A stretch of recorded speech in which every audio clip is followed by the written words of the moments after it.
सबसे पहले बात साहब, इस मिशन का नाम ऑपरेशन सिंदूर क्यों रखा गया? दरअसल ये नाम उन महिलाओं को समर्पित है जिनके घर के पुरुषों की पहलगाम में 22 अप्रैल को आतंकियों ने कर दी थी, उनसे उनका सिंदूर छीन लिया था। इंडियन एयरफोर्स ने मंगलवार को करीब 2 बजे पाकिस्तान ऑक्यूपाइड कश्मीर के भीतर मिसाइल स्ट्राइक की। इस हमले में 7 शहरों के 9 आतंकी ठिकानों को निशाना बनाया गया। अब तक मिली जानकारी के मुताबिक इसमें 100 से ज्यादा आतंकी मारे गए हैं। दरअसल भारत ने जिन 9 ठिकानों को निशाना बनाया उसमें से एक बहावलपुर भी था। इसी बहावलपुर में मसूद अजहर के आतंकी संगठन जैश ए मोहम्मद का हेडक्वार्टर था और इस हेडक्वार्टर को सुभान अल्लाह मस्जिद से चलाया जाता था।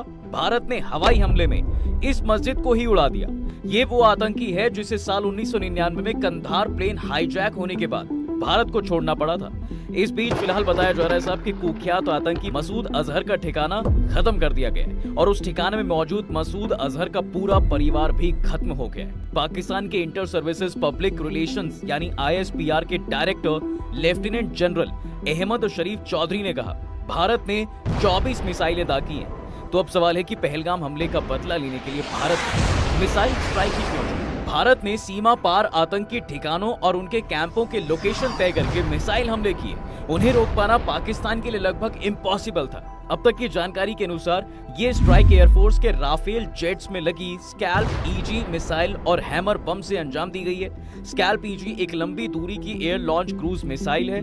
भारत ने इसे राफेल लड़ाकू विमानों के साथ खरीदा है। डिफेंस एक्सपर्ट्स का मानना है साहब कि सर्जिकल और एयर स्ट्राइक के मुकाबले मिसाइल स्ट्राइक चुनने की 3 बड़ी वजहें। स्कैल्प EG जैसी क्रूज मिसाइल इतनी नीचे और तेज उड़ती है कि इन्हें ट्रैक करना और रोक पाना पाकिस्तान के लिए लगभग नामुमकिन है। ऐसे मिसाइल अटैक इतने सटीक होते हैं कि सीधा टारगेट को हिट करते हैं। कोलेटरल डैमेज की पॉसिबिलिटी ना के बराबर होती है। कोलेटरल डैमेज मतलब कोई आम नागरिक का नुकसान ना हो। ये मिसाइल अटैक को भारत की सीमा में रहकर लॉन्च किया जा सकता है। एयर स्ट्राइक में फाइटर जेट्स के शूट डाउन का खतरा होता है और सर्जिकल स्ट्राइक में कमांडोज के पकड़े जाने का, लेकिन मिसाइल स्ट्राइक में ऐसा कोई खतरा नहीं है।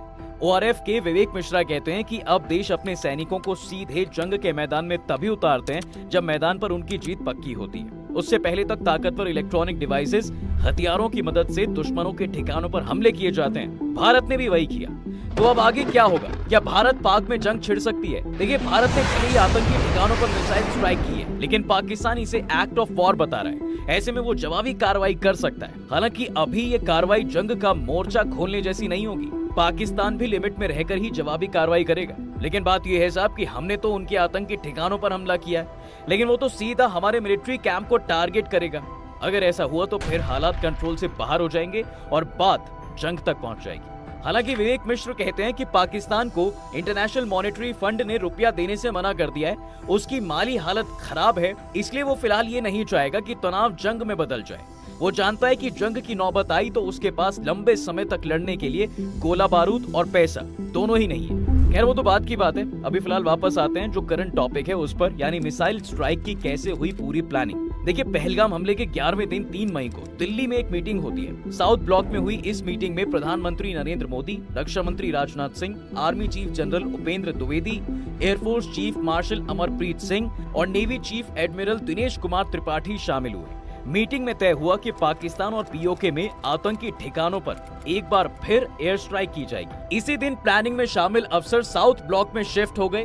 5 मई को हमले का प्लान PM मोदी को दिखाया गया। इसके साथ पहलगाम हमले के बदले के लिए ऑपरेशन सिंदूर को मंजूरी मिल गई। इसके बाद तीनों सेनाओं के चुनिंदा अफसरों की टीम बनाई गई। टीम को साउथ ब्लॉक में ही क्वारंटीन किया गया। किसी को बाहर जाने या किसी से कांटेक्ट करने की इजाजत नहीं थी। उन्हें पर्सनल फोन इस्तेमाल करने या परिवार से बात करने की भी परमिशन नहीं दी गई। इसके बाद ऑपरेशन सिंदूर के लिए 6-7 मई की रात को चुना गया। सेना ने देर रात 1:51 पर सोशल मीडिया पर ऑफिशियल बयान जारी कर कहा, इंसाफ हो गया है। साथ में ऑपरेशन सिंदूर की फोटो भी शेयर की। ऑपरेशन सिंदूर पूरा होने से ठीक पहले भारतीय सेना ने सोशल मीडिया प्लेटफॉर्म X पर एक वीडियो पोस्ट किया।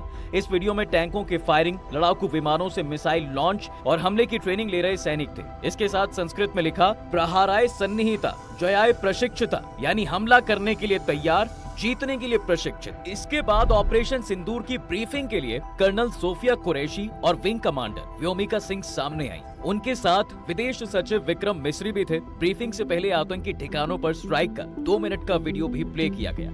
इसमें दिखाया गया कि मंगलवार रात 1:04 से 1:11 के बीच यानी 7 मिनट में अपने टारगेट को कैसे अचीव किया गया। आपको बता दूं कि हमले के लिए भारत की खुफिया एजेंसी रॉ और नेशनल टेक्निकल रिसर्च ऑर्गेनाइजेशन ने 21 आतंकी ठिकानों के इनपुट दिए। इनमें से 9 सबसे अहम टारगेट चुने गए।